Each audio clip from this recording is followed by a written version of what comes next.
All right, whenever you're ready, Maritza. Hi, everyone. Welcome to today's election webinar. My name is Maritza. I'm the Arizona governor, and I'm going to be today's host. Just before we get started, as everyone filters in, just a reminder to have and keep your name as attendee for the rest of the period. Today we have our panelists, Georgia, governor of NorCal. We have Ria, governor of the PNW. Elisa, speaker of the Assembly, SoCal. We have Maya, NES LTG, and Anirudh, Director of Activities, and today's moderator. They will all go into their experiences of serving as elected officials in JSA and will answer any questions you guys have. Just put them in the chat and I'll be sure to bring them up as we go into our conversation. And Anirudh will begin interviewing our panelists for today. So yeah, just keep in mind if you have any questions, put them in the chat and we'll get to them.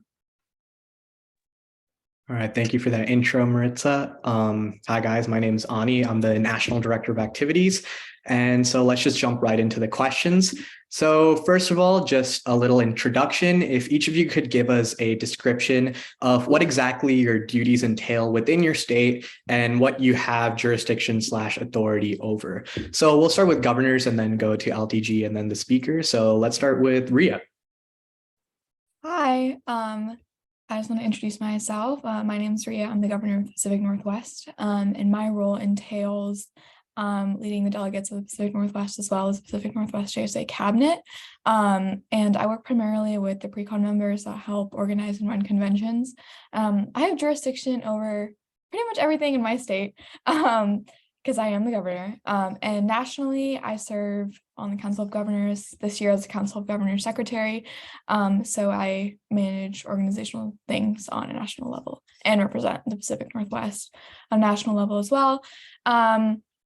And another thing, a big part of being governor is communicating with JSA staff. So I have a big role in the kind of, I guess, talking to adults in a more simpler way, that part of JSA and making sure everything runs smoothly. All right, sounds great. Next, Georgia. Hi, I'm Georgia. I'm the NorCal governor. A lot of what Ria said, I'm going to be repeating. So I am in charge of overseeing and helping to run NorCal, and I help run the cabinet and I help all of the delegates. We plan all the conventions as per usual. I also sit on the Council of Governors, or COG, and represent NorCal there as well. So yeah, and a lot of it is communicating with JS staff and just kind of all of those things. So yeah. All right, there we go. COG, my bosses. Let's move on to Maya now. Hi, everyone. I'm Maya. I'm from the Northeast state. I'm the Lieutenant Governor. So my kind of job or my jurisdiction is I'm in charge of the Lieutenant Gubernatorial Cabinet, which consists of the CIA department, fundraising department, publicity, and expansion. So whereas like the governor kind of is more in charge of conventions and organizing that, my role is more to make sure that all chapters are staying informed and we're expanding and yeah, that kind of stuff. All right, and finally, Elisa. Hi, I'm Elisa Booth. I'm Southern California's Speaker of the Assembly. What that means is that I run the Advocacy Department of Southern California, and I oversee all activism initiatives and activities for Southern California. I'm also oversee the Assembly, which is the second legislative body of Southern California. We have the Senate, we have the Assembly. The Senate modifies the Constitution, and the Assembly makes changes to the Assembly Compendium, which changes the official political beliefs of SoCal JSA. All right, thank you all for those introductions. So let's get into the first question right now. So how would you describe your workload as an elected official? If you want to put it in like hours per week or hours per month or just another way. And how would you manage your responsibilities as an elected official alongside other activities and responsibilities you have outside of JSA? So we can go with the same order again. So Ria first. Can you guys hear me? Sorry, my dog is barking in the background. So actually, Ani, I'm gonna hold off until she stops barking because it's kind of hard to talk right now. Okay, so I think the JSA, like governor, is such an interesting position to have when it's your duties because it is so much work but it is also so much work in such an interesting way. For me, at least, in like my state, it's mostly like manager stuff. It's a lot of delegating and then going back and making sure that that delegated task actually got done. And like, so instead of a lot of like project based or like task based things, like physical things, it's a lot of like delegating and making sure work gets done, and it's very social and it's very communicative. um but yeah, I think a lot of it comes down to picking like a really good cabinet, and that really kind of determines every governor's like workload. Like if you have a really hands-on convention team, then you're going to have way less hands-on convention work that you have to do yourself, you know? So to me, I think that's really hard to quantitate in a matter of like hours per week or month, because I think it changes like day to day, week to week, month to month, and even year to year. So it is a lot, but I think a lot of it is social and depends on how much you choose to delegate. Of course. Next, Maya. Yeah, so my work is very similar to what Georgia was saying with delegating work and then overseeing it and making sure it gets done properly. In terms of like like how much time that takes, I join like all the calls for all of my departments, and then also have separate calls with other executives in my state, like the governor and my chief of staff. So that kind of depends on how many departments you have and so on. So that's like 5 hours a week because each call is around 1 hour. But it's very social, it's very fun, and it's really great experience to have. So I really enjoy it. Sure. Eliza next. I guess for me, I also have a managerial position in the sense that I manage the advocacy department. So I'm also delegating work each week to my deputies for all the different jobs that they do so that we can have our usual stuff up and running. But a lot of the stuff for me, I've had to change some of the way the advocacy department is run so that I can run it better. Like, for example, historically, the big thing that the Speaker of the Assembly would do is send out weekly emails. So everybody would have their assignments in an email. That didn't work for me. I procrastinated writing emails. So instead, I spend the hours of 7 to 8 every Monday writing out a whole document of everything that everybody needs to do each week and making sure I understand it all completely. And then from 8 to 9, we have our meeting and I verbally communicate that. And then I have that document for everybody later. And that's like a shift from what people have done in the past, but it worked better for me. And that made me be more efficient as a leader. As for the assembly, a lot of that is also part of the managerial work. I think JSA is definitely my biggest extracurricular. I would say it took over my first semester for sure, and it's probably going to take over my second semester, but I enjoyed it thoroughly. I think I care about it more than any other extracurricular I do. And so that's why I put so much more time and effort into it. Of course. Ria, anything you want to add? Yeah, I'm gonna try to say something that hasn't been said, but all of these speakers kind of put it very eloquently. But I think the main thing, especially being governor this year, has taught me a lot about time management. So I think Georgia can kind of echo this, but like when I was governor, like my first week being governor, I was like, wow, this is a lot of work. I don't think I was prepared for this. But I think that governor, it's like a job. And I'm sure lieutenant governor and speaker are very similar as well, because you have a very, very large leadership role in one of the largest student-run organizations in the United States. So you're leading nationally, you're leading at the state level, you're leading at the regional level.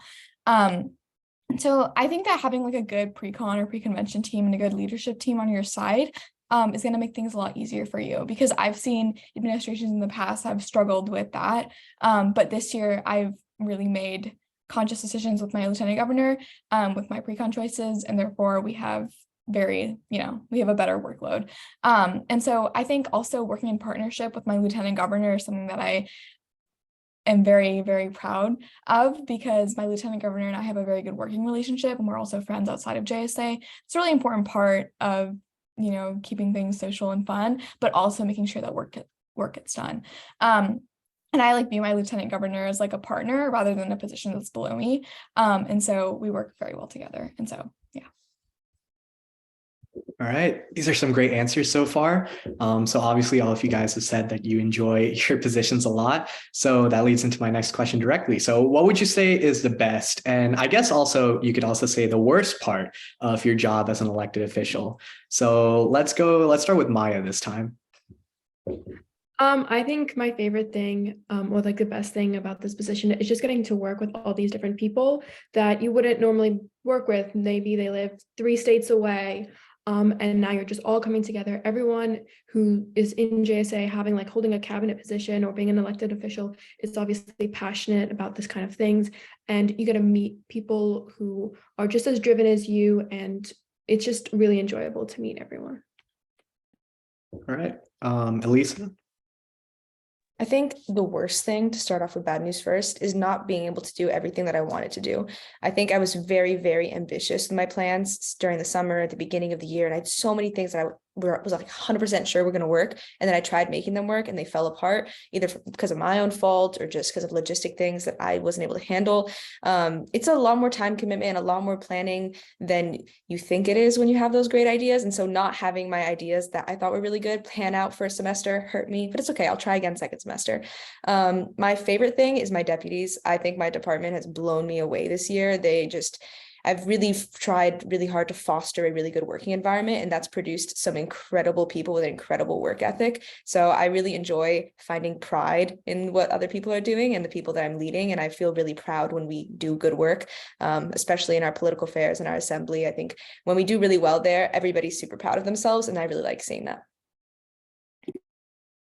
All right. Next, Georgia.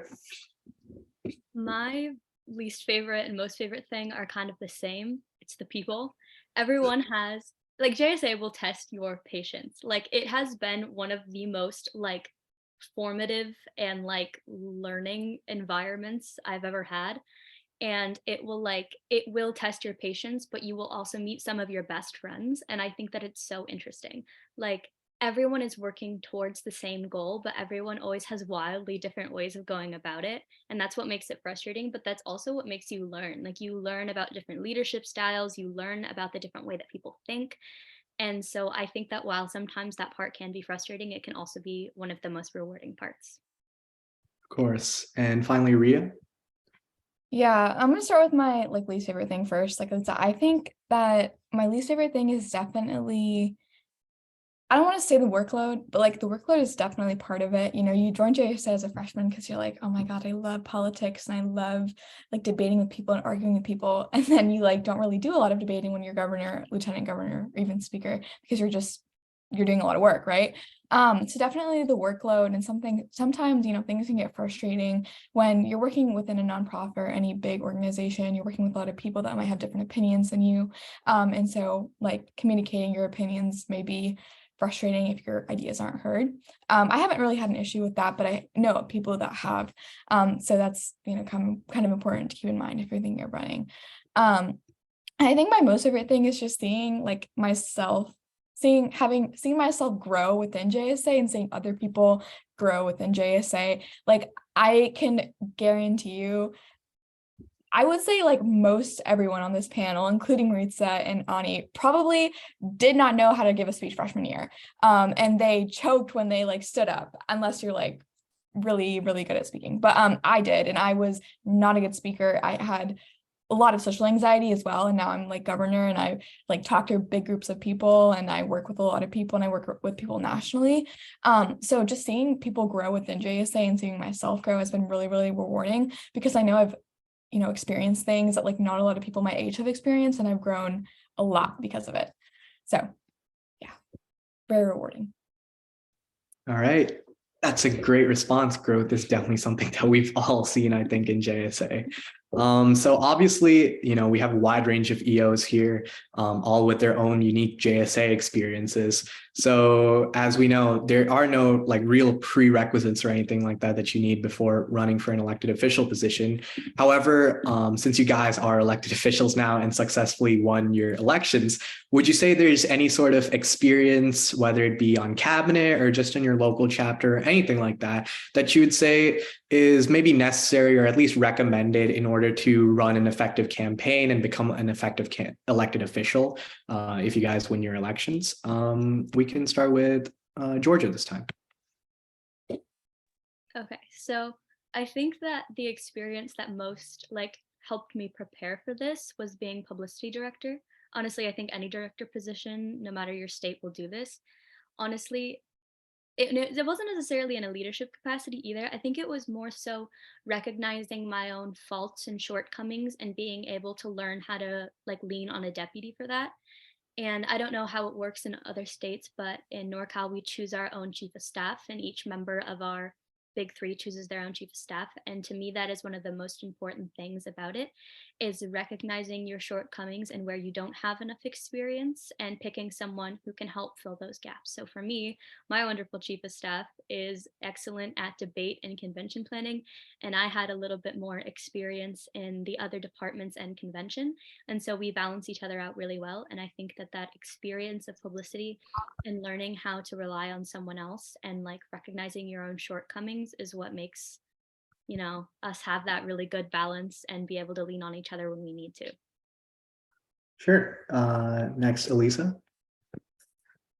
I think something that was a prerequisite for being Speaker of the Assembly. I mean, being in advocacy is a definite prerequisite. You need to know how the department runs to be able to run it. So I think that's the obvious one. But other than that, learning to delegate and not doing everything yourself perfectly is the absolute most important thing that I had to learn. And I think I was lucky to have learned that leading other clubs in my school in past years, as co-presidents or vice president, learning how to work with other people, and that other people can do just as good a job as I can, or even better, and most likely better in some cases.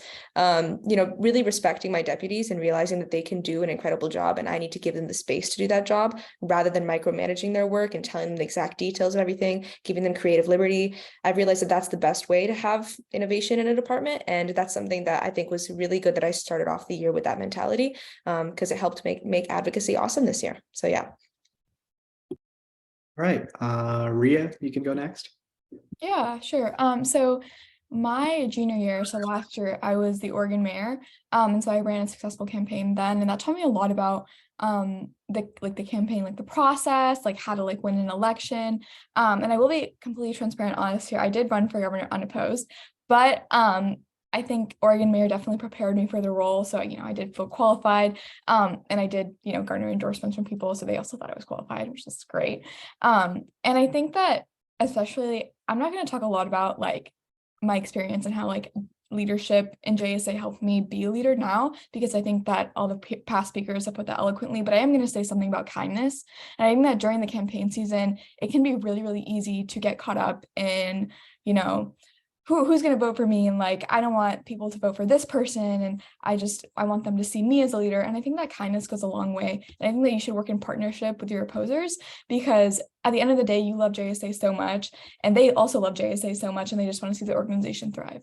So prerequisites, just be kind. I mean, I think that that's pretty much what I would like to add. So Of course, kindness is always important. Maya, if you want to add something. So for a lot of like what I do, like as LTG, is like I reach out to chapters and schools and help them in any way possible. So kind of a recommendation, I was my chapter president prior to running as LTG, just so I could really understand the inner workings and what like chapters need and how I can properly support them, or reach out to schools and start chapters with everything that they might need. Of course. And Maritza, if you want to add on. Yeah, okay, so I'm supposed to be host, but I can answer some of the questions. And I think my experience has been very different to a lot of governors in JSA in the past. And I kind of was just like a mid-year like cabinet member, and I did not have a lot of experience within JSA for leadership. But I think oh, by the way, I did run unopposed for my governor campaign as well. So also just keeping it transparent. But I think one of the key things for being a really effective elected official is that you need to mobilize people within your team, and you need to figure out your own way to do that. And a lot of the times you will need to separate yourself from your work. So knowing that you have to make sacrifices, and knowing that sometimes you have to like try like repeatedly to communicate with people, and it's just hard to get over these types of like emotional barriers sometimes, especially depending on the person you are. But I think it helps build your own confidence and strength, and also builds your team. So yeah, just effectively communicate, guys. That's the number one thing that I would say is a prerequisite for being an elected official. You don't need any previous leadership experience as long as you are a team person and you're passionate and want to have everyone involved in your conversations. I think that's the best thing you can do to be a leader. Yep, as someone who was also a mid-year cabinet appointee last year, I can attest to that. But of course, it's very good to have cabinet experience as well, as some of our EOs have shown. Of course, campaigning was mentioned already. And that is a big part of trying to become an elected official. In fact, probably the biggest part is campaigning for it, basically for a lot of the year. So how would you guys describe the campaigning experience in terms of workload or pressures or any stresses that you might have had? So we can start with Ria. Oh God. So I ran unopposed, as I mentioned before, but I was like one of those people who like was crazy. But by the way, when I describe my campaign like experience and planning, you guys do not need to do this because I was kind of excessive and crazy. But I had everything planned out like 2 months beforehand. I had like all my posts like in a spreadsheet and all my endorsements in a spreadsheet. You know, I love spreadsheets, so I had to go for it. But I think like I posted every day.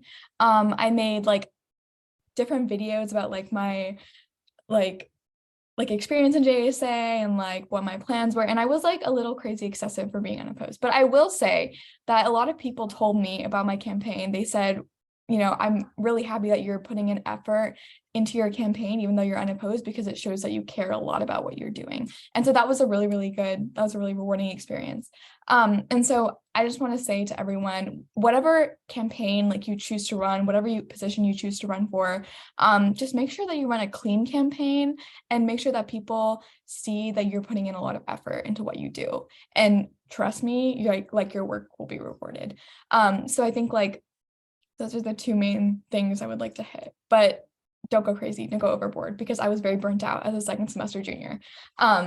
Yeah. Yeah, I remember seeing Ria's videos on Instagram. They were great. We'll go to Georgia now. Okay, I'm starting to think Ria and I are like the same person because apparently we ran like the same campaign. I was also very, very extra. My Instagram was like color coded and planned out. I had my colors picked ahead of time. But honestly, like depending on like regardless of how much you want to like put into the campaign, preparing ahead of time, obviously without breaking any FEC rules, is like probably one of the best pieces of advice I could give you. It like I was also a second semester junior and I knew ahead of time, I was like, I do not want to get burnt out. I need to have time for all of my 500 other extracurriculars. Like I need to make it work. And so I planned ahead of time. And then just like I said with my chief of staff, I picked a really great campaign manager who was able to juggle all of those things right alongside me, which made it so much better. But honestly, it always nerve-wracked, that's not a word, that, you know, maybe the most nervous during campaigning with stuff like this was like the forums. And I was also like fully transparent, unopposed. So I don't know why I was so worried, but it scared me a lot. And so I think just like preparing little flashcards ahead of time or like just like going through it in your head really, really helps just so you're a little bit more eloquently spoken, unlike I am right now. But I wrote down little notes. So, you know, we tried. Oh, you're doing great so far, Georgia. Maya, if you want to go. Sure. So I ran against one of my best friends in JSA. So it was kind of a pretty competitive race. But unlike the two governors, I decided I was going to run the day of declarations and I got my forms in right on time. I did not plan everything out beforehand. So that was very stressful to do. So I highly recommend, you know, it's a good thing that you guys are here and getting advice and you guys can now start planning prior to declarations, just because that was a really tough time just starting, getting all my ideas down and everything like that. I had a really good campaign manager, one of my really good friends, and he was really helpful and effective and everything like that. And I posted every other day, a lot of interactive posts. I think would be a really good advice, just so that you can gain more traction and people can get really excited about your campaign. But yeah, I also just posted a lot of photos of my dog, so that was really helpful. Dog photos are always a vibe. Elisa, if you want to add on. Sure. So I think I'm a little bit in between the rest of y'all. I didn't decide the day of, but I think it was like maybe a week before, a few weeks before. Definitely did not plan everything out in spreadsheets. I do remember deciding to run and then finding, I think I found a campaign manager like on Instagram literally the night before. So it was, I think during my entire campaign, I was having fun with it as much as I could. I think the person that I was running against, I respected very highly, and she was another person in advocacy with me. And so fundamentally, like I was like, whatever happens, advocacy is gonna be run by an incredible person next year. So I wasn't, I mean, I was competitive because I am competitive, but I wasn't competitive to the point where it was stressful. I think the only thing that was stressful was getting out the posts all the time, especially because it was online so much. I'm very much more of an in-person dialogue person. And so I loved candidate forums. Those were the best. I had so much fun doing those. We had going to all the chapter cons. I know in SoCal, we have like 15 or so chapter conventions during the second semester where we can go to the schools and talk about our campaigns. I loved that. So much fun. I love meeting new people, getting to know new people, all that. But putting out the posts was like, ooh, I don't know. It was a bit of a drag. And I remember like making my little Canva edits during a push period 2 every single morning. But I still passed. So, it's okay. It was a lot of work, and I say that I was chill, but in reality, I do remember that there was a month-long period where literally I did not post anything on Instagram for a month because I was so burnt out from school. I was really struggling academically, and I had to take a break. And I mean, it worked out fine in the end. I guess during the campaign, things can be really stressful because it's a high stress environment. There's so many other people, there's so many other things going on. It's a competition, but like if something goes wrong in the middle, it's not the end of the world. Like you can bounce back is the point. I know that happened with me. Like I was really struggling. I took that month-long break and then I posted a lot of endorsements and then I won. So it worked out and it was okay. And overall, I really do think it was a fun experience. I think meeting people was the most fun bit, talking about my campaign. Yeah, I think it was very rewarding. It was really cool. Of course.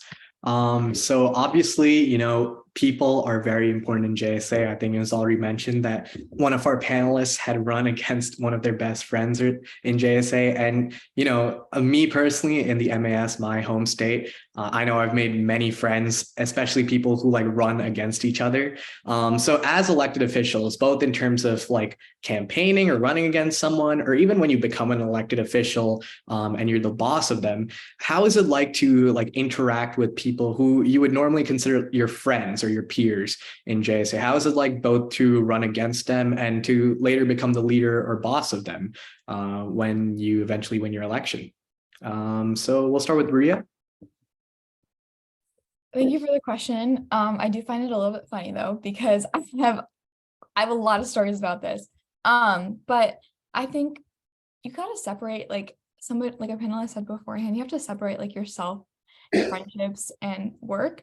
So I think like with my like pre-con, a lot of them are my really, really good friends. My chief of staff is like one of my best friends. But at the end of the day, like you all are working towards the same goals to make the organization better. So I think that working with people and really like delegating work and letting people know where they've, done things that are wrong or done things where, are, complimenting them, saying, good job, but also letting them know where their shortcomings are. I think that's really important. Also communicating that in a really like kind, respectful way. And then just like being stern later on if they don't, pick that up. I haven't had any bad experiences. And thankfully, or hopefully I won't, but I think that communication and just being transparent with the people you lead is really, really important. Of course. Maya, you want to go next? Sure. So kind of what Ria said, all the same thing. It's one of my big things was really making it a very happy, safe environment where everyone could really learn and grow, because everyone's going to make mistakes when they're just getting started. And so in the beginning, it was really just me building a foundation and making sure that everyone understood, we were here to have fun, but we're also here to work, and just always treating people with kindness. But if they are beginning to slack off in something, like this year we did have someone who we had to like wasn't really doing work and we had to take action. So it's kind of putting your foot down sometimes, but at the same time just recognizing that everyone can make mistakes sometimes. Okay. Elisa, if you want to add on. Sure. Could you repeat the question just for clarity again? Sure. So whether it's, running against them or being the boss of them as an elected official, how do you manage, relationships with people you'd consider your friends or your peers within your home state or just in JSA as a whole? Sure. Professionally, I mean, I'd hope that's the answer for everybody, but I think especially with my department members, I'm very friendly with them. I usually start off our meeting chatting about some crazy thing that happened to me, and I start off every meeting with a question of the day, and it's usually some big conversation we end up laughing about. So I do keep up a friendly rapport, and I think having that friendly rapport helps people actually do work better, because then they want to come to meetings and they want to do work because there's a positive association there. But I still, check up with people in the work. I will text them if they're not doing it, or else I shoot them an email.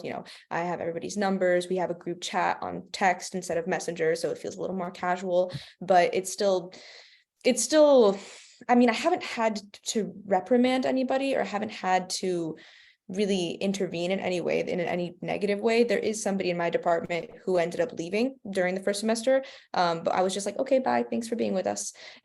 I think I didn't really find it that hard to balance. I think even though they're my friends, they do their work, and that's what's important. If they didn't do their work, I would ask them to, and if they didn't do their work still, they would get a strike. Like, I feel it feels very easy to manage when the rules are very clearly laid out. So I guess what I'm trying to say here is that communication is important. Explain at the very beginning of the year and throughout the year that you need to do your work, and if you're not doing it, repercussions will happen whether or not I love you or not. So yeah. Of course.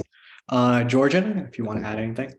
Yeah, so I have a lot of experience in this because not only is my big three, which is the governor, lieutenant governor, and speaker, from the same region, we're all from the same school, which is like unheard of. But all of us ran unopposed and we didn't expect to be. And so then all of a sudden we were in this like high pressure leadership situation with each other. And it was hard. Like it still is really hard to manage that because most of the time, if you get into a fight with your LTG about something, you can press exit on the Zoom and you're done. You can take a second to breathe. But no, we all have like 5 classes together and we see each other every day and we're in the same friend group. So it gets really, really hard sometimes. But one of the 2 things that I learned the most is you can say no. Like just because they are your friends doesn't mean that they're infallible and all of their ideas are genius. Like sometimes they are wrong. And on the flip side of that, sometimes you are wrong. And sometimes because they're your friends, it's hard to admit when you're wrong and hard to recognize it. But honestly, asking for constructive criticism, and keyword there is constructive, is one of the best ways to handle it professionally. So that way there's no bad blood and no, pent up aggression. I think that like asking for and receiving constructive criticism on a regular basis and having like a forum for that, not like a forum, but like, having a space to do so is the easiest way to keep it separate and keep it peaceful. Of course. So yeah, Maritza, do we have any questions from the chat that we want to ask the panelists? Yeah, we do. So the first question I did answer through private message, but I think we should still talk about it. It is, how does one get involved in the national level? So I think being a governor does involve you at the national level, whether you would like it to do that or not, it just happens. That's going to be part of your job. But we also have national positions like Anirudh and also Ria and I serve actual national positions, even though everyone works on the national level. So we can go around and answer that question in the same order. Sure. Ria, do you want to go first?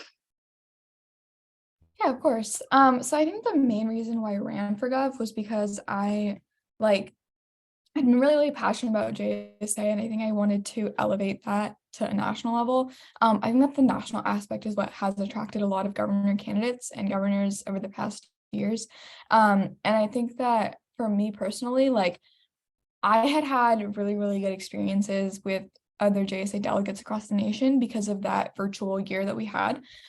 So I had, with the PNW X Texas X MAS kind of collab that happened for WinterCon in Spring State. My sophomore year, I really enjoyed talking to other people who had the same values as me and the same, kind of drive for leadership. So that's why I ran for Gov. But I think nationally, there are a lot of ways to get involved. If you don't end up being governor, you can always, apply for national cabinet, and that's also a really rewarding experience. You can still be successful nationally there. But I don't know. I just think that JSA is a national organization. And so like when you're serving the organization, you're technically serving nationally. So I don't know. I just really love being in a national leadership position. All right. Georgia, if you want to add on as a governor. Yeah, I had almost the exact opposite experience. NorCal has this really bad rap of like giving national, like a really bad rap. And I had no idea about this. Like I thought that we were like normal, we're not. And so I was like very much surprised at how much work I had to do for NatCab. I was like, what is this? Like, this is totally so strange because my past governor, was not at all interested in the national stuff. But to me, I realized how much like value everyone has. Like how much value I can get from talking to other governors and actually working with staff, which before was like this unheard of idea for NorCal. So I spent a lot of this year trying to like repair that and make sure that like in the next years, like we've maintained that close relationship with staff and like all like the future governors actually like want to work with NatCab. And I think that that's like super important because I think that no matter how you get involved on a national level, it's always worth it because everyone who is on the national level always wants to be there. They're always very hardworking and it's always super rewarding. So anyone who is curious about getting interested, whether it be through NatCab or running for governor, I'd honestly say do it. Yeah, just to add on as someone who's from national cabinet. So I never ran for an EO position. I was originally going to run for Speaker of the State Assembly in the Mid-Atlantic state, but then I decided not to. And so, yeah, I didn't have as much cabinet experience as a couple of other people. But I was told that, just shoot your shot for national cabinet. Why not? So I decided to do that. And now I guess my application got me into the national cabinet and I'm national director of activities. But being on NatCab, I've seen like a wide variety of people who get involved nationally. You have former governor candidates, former EO candidates, as well as people who've had like a variety of cabinet experiences. And then even people who haven't been as involved on the state level, but maybe more so on the chapter level, but they have good ideas they can contribute to the national level. So I say no matter how much experience you have, first of all, it doesn't hurt at all to run to become an elected official. Even if you don't win, you could get other leadership positions, whether it be national, state, regional. And it doesn't hurt to apply for national cabinet. Nationally, even though you may not seem like you have the most experience, it is really important that there's a wide variety of perspectives in terms of how to run JSA properly, and make sure that everyone is equitably involved. I'll say that if you're not interested in like leadership or elected officials, then obviously, as Ria said, conventions are usually consist of like multiple states. I believe Winter Congress this year, there are many states that are coming together. So like the NES, MAS, and the SCS, for example, are going to be together. So just getting involved in that, or if you want to get involved in your state and regional cabinet in terms of planning those conventions, you'll definitely meet a lot of people from other states across the nation as well doing that. So there's definitely a lot of a variety of ways to get involved nationally. So yeah. Okay, thank you. Moving on to the next question. How active were you all able to be in your school's chapter while being governor, LTG, etc.? All right, we can start this with Maya. So I'm currently chapter president and LTG. So I do have a lot on my plate in terms of just managing JSA stuff. However, because it's not a governor, I feel like governors have a lot more work than LTGs. However, I do still have work, but because I'm not always suffocated by being on calls with like national people and stuff like that, am able to be very active in my chapter, obviously plan meetings every week and also manage like our activism initiatives and stuff like that. So I manage a lot, and I will say it's definitely a lot more work than I would have wanted. However, I'm really happy that I get to be super involved in my chapter and also be super involved in my state. All right, sure. And then Elisa. I'm just Sure. gonna So clarify the question. The question was, how active were you able to be in your school's chapter while being governor, LTG, or your elected position? got it. I think it's actually helped me be a lot more active. I'm chapter president this year, co-chapter president. And because I'm on the exec calls, because I'm CC'd on every email, I kind of know everything that's happening all the time, which helps me not miss any important announcements that I have to give to my chapter. If anything, it's made me a lot better leader because I'm so involved that my entire chapter kind of is forced to be involved alongside with me. I think that my passion for it kind of shines through in my leadership, and I've been able to recruit a lot more people this year just by being able to bring out them as much information and passion toward them as possible. It is a little work though. It is definitely, I think it's very helpful for me to have had a co-chapter president, especially this second semester. But yeah, I think it's doable. It's possible. I've done it. I think we've all done it. So. All right, sure. And then we'll go to our govs. So Georgia. So last year I was a co-chapter president and I knew I was going to run for gov. So I ended up taking a step back and not rerunning for chapter president. But because my speaker and my LTG also go to the same school, my speaker is still a co-CP and my LTG is, I believe she does our publicity at a chapter level. So she runs our Instagram and stuff. But I think that while it is doable, it's a lot of work for them. And I think that, I mean, depending on how your chapter runs, our chapter's super extra and we have like a Google Classroom and a, and so we're kind of a lot. But depending on like how much there is at your chapter level, if you're running for gov, I wouldn't necessarily recommend being CP, but I definitely don't think it's not doable. I just think it ends up being a lot of work and it's not necessarily something I would want to take on like both. But I think that if you're the right kind of person, you'll be able to do it just as well. Of course. And then Ria. Yeah, so the reason why I like covered my mouth when Ani asked the question, I was like, oh God, no, because I like chapter level leadership, so much respect if you were at the chapter level leadership position, because that is so tough, like dealing with school administrations and dealing with like, you know, even state level staff is insane. So definitely a lot of respect if you're, you know, leading at the chapter level. So last year I was my chapter's director of debate, and the year before that I was, as a sophomore, I was the treasurer of my chapter. So I had a really good like experience in chapter level affairs, but I like just want to appreciate like JSA starts at the chapter level. So like as an elected official, you should be very involved. You should be like going to meetings and like engaging with your chapter members. But for me personally, like this year as gov, I was like, wow, this is a lot of work. So I was elected chapter president last year, but then like the first week I was like, yeah, I'm gonna like make this an appointed position and step back. I think that's really, really important for like a leader to have. It's like if you're spreading yourself too thin, like the quality of work that you're producing is not going to be great. So I decided to prioritize my national and state level duties. And I left the position to someone super, super great in my chapter. And she's been doing a really, really good job, better job than I could have done. So I'm really grateful that I had the opportunity. And I'm really grateful that, you know, I left it. Like I left the chapter to someone super great. So I just think that like recognizing that you don't have the ability to do anything, especially as governor, or not anything, everything, as governor is super, super important. And I think that's really important to have. So yeah. Of course, chapter JSA, as Ria said, JSA does start the chapter, and it's very important to have that. Any other questions from the chat? Yeah, before I go into the questions in the chat, I kind of wanted to give my input on this one. At my chapter, we have chapter co-presidents, and we actually, because my chapter co-president is also LTG, so we kind of like have leadership on the state and in our chapter. We both decided to implement this thing called a chapter director.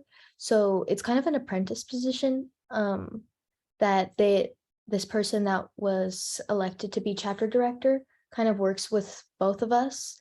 And although they aren't president, they help aid us in, it's kind of like a vice president in a way, except that next year they become president without another election. and they kind of learn the reins of the chapter and also help us set up meetings and set up materials for our meetings. So that way it isn't super hard for us to manage, but I think it's definitely doable. It depends on the administration that your school is a part of, and like how they interact with clubs, and like who your TA is. So factor that in more than actually like the actual like expectations of being a president, because the situation you'll be put in will determine how much work you'll have to do.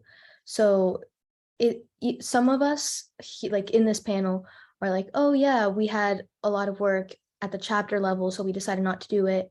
Some of us like are still doing chapter level leadership, but it all really depends on the situation you're in. So just really factor that in.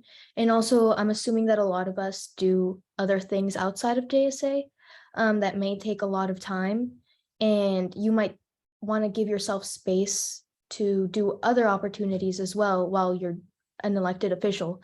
So just having that leeway is something really important, and just factor all of those things, and don't feel pressured to make a choice because others expect you to. Those are my 2 cents, but yeah. And now I'll go into the next question. Is there somewhere we can see the campaign posts? Are they still up on Instagram? So I think this question was referring to, oh, Elisa? Yeah, I just wanted to add one thing for the last question. I say that I'm doing CP work and I'm also, Speaker of the Assembly, and it is a lot of work, but I want to acknowledge that like maybe that wasn't the best decision. I think for JSA, I personally think I've been a great CP. I also think I've been a great Speaker of the Assembly, but my academics did suffer for a semester, and I think that actually has put me into a not great place for the future. And I think if you're on this panel and you're planning to run, you're probably going to be a junior or senior. Put yourself first, like put JSA up there. Absolutely. It's probably the most important thing to you if you're considering running. For me, it was the most important thing, but I did end up not having the grades I wanted my first semester, and that changed a lot for me. And it's likely probably because I put a little bit too much time into JSA and a little bit too little time into academics. I never thought that would be the case for me. I never saw myself as the type of person who would have that problem, and yet I was. So don't discount the fact that that might happen to you, and plan your time accordingly. Give yourself more space to mess up than you think you might need. And I think that factors into the chapter president stuff argument too, because going back, I might not have wanted to be chapter president, So just wanted to put that out there as a little disclaimer. Yeah, that was the same situation for me, kind of. Like, I never expected my grades to suffer from like what I do outside of school, and they did a little, but it was just a lot of extra work that wouldn't have been necessary if I had just given myself more leeway. So that's great advice. And going back to the question about campaigns, I think Caitlin, who's the Texas governor, has her campaign still up. She actually still uses that account. Georgia's is still up. Ria, is yours still up? Yeah, it is. It's Ria for Gov on Instagram. You guys should go. You guys should go check it out. I mean, and follow it, even though I'm not active anymore. But yeah, it's still just to like lurk on your account. No, because like I do that sometimes. Like I go stalk my like fellow governors like campaign accounts. I'm like, wow. Mine is so some of them are still up. Mine is also still up. It's Georgia for Gov, but with a 4, like a numeral 4. And I think we should all take like a hot second to appreciate the feed that has just changed from that to a random person's face. Hang on. There we go. Yeah, oh wow. Yeah, no, her campaign like stunned me last year. I was like, this is amazing. Previous publicity director, just saying. Period. Okay, sorry. My campaign's also up. It's Elisa for speaker, for like the word, because I'm not cool like that. But yeah, it's also color coded if you want to check it out. Yeah, I don't remember if mine is up, but it was Maritza for Gov. Also, just to everyone here, you guys should definitely like check out all of these people's like Instagrams and everything, because it's very, very useful to see like the past, like the previous examples. Like I wouldn't have run such a put together eloquent campaign if the governor before me didn't run one. So I definitely use hers as an example. Yeah, I'm pretty sure I have like 40 or 50 of them that I'm following at this point. But yeah, it's definitely a great, great collection. Like, even if it's not in your own state, like just following a race from like the PNW or Texas is like, ooh, that's some nice graphics. So yeah, while I was on campaign teams and stuff like that, it definitely helped to see those as well. I think if you especially follow the SoCal ones, a lot of the SoCal people posted their declaration videos. So you can actually see the speeches that they gave. Not to flex, I did start that trend because my video broke out because of Wi-Fi on WinterCon, and so I had to post mine. But it's a cool little new thing that SoCal has if you want to check them out. Yeah, and also I think we talk a lot about Instagram as a campaign. But we can also just go talk to people, guys. Like, I think that'll help more than any Instagram post ever will. Of course, it's great to brand yourself for a campaign because that is politics, but look into creating a campaign website. I did mine on a Google Doc, and if it's still up, I might be able to find the link and post it somewhere. But I think that was really impressive for my campaign, and I would put more in effort at least into that and creating actual relationships with the people in your state and kind of asking around what they want to see you change. I think that's good advice. And also, we are going to wrap up soon, so I'll quickly go through these two questions. The next one is, what's a campaign manager? I don't think we all need to chip in, but it depends on your state. My campaign manager created my Instagram posts, and I would kind of edit them, and then my campaign manager would post them and kind of like, I don't know, just ran the Instagram, created graphics, but I think some govs actually did a lot of the work themselves. So I guess it depends. What did a campaign manager do for you guys? Like,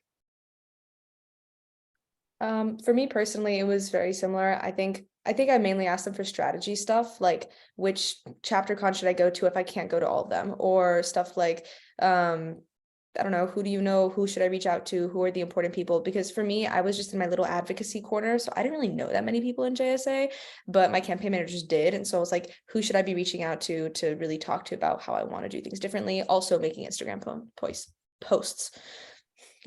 yeah, okay. And the next question is, what motivated the panelists to run for their respective positions? So let's keep this answer to 3 words that would describe what motivated you to run. Okay, who wants to go first? Okay, I think I can take this. I think I can take this on. Okay. National people love for JSA. That's what I'm alluding to. Yeah. If I had to choose like 3 words, it'd probably be like the same thing. But yeah, I would say like people, the experience, and just the passion. I would say nonpartisanship because of activism, change because I wanted to change some things, and then faith in the sense that like the faith in this organization to do really, really good things, and me wanting to be part of that at a higher level. I'd probably say growth, change, and people, as in I wanted to instill growth through change for the people. Okay, and I'll say mine were actually on my campaign like website thing, but it was restructuring, accountability, and centralization. So those were just goals I had, and I have proudly achieved them within my state.